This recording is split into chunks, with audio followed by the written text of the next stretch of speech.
Okay ka lang, Labsa? Maghiwalay na tayo. Nangyari dun? Tinuruan ko lang ng leksyon. Ha? Nakakahiya kasi ang boyfriend mo eh. Sa harap ko pa talaga. Eh, best friend kita, di ba? Hindi ko matatansya yun. Anong ibig mong sabihin, Ayesha? Di mo ba nakita? Parang ginagamit ka nga lang niya eh. Tsaka Lexa, wake up! Mayayaman tayo. Hindi tayo pumapatol sa mga ganong tao. Tapos, kita mo yun? Ikaw pa nagbayad, tapos siya, nakaupo lang. Alam mo, Ayesha, sana kinilala mo muna siya bago mo siya pagsabihan ng kung ano-ano.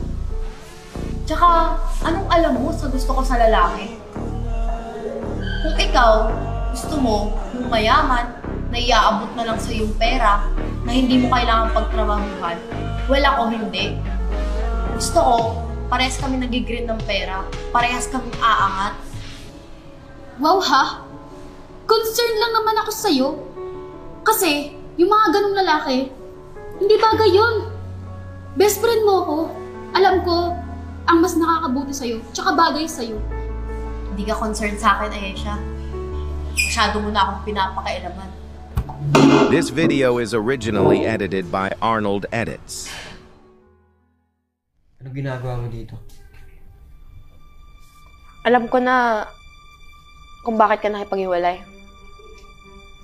Pero, alam mo, hindi naman kita iiwan dahil dun eh. Sana nagtiwala ka sa akin. Hindi yung magdesisyon ka para sa sarili mo na maghiwalay tayo.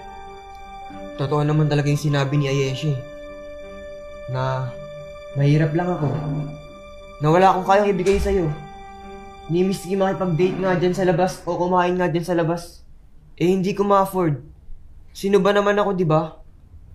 Para sa isang katulad mo. Gian, sa tingin mo ba, ginawa kita dahil lang doon?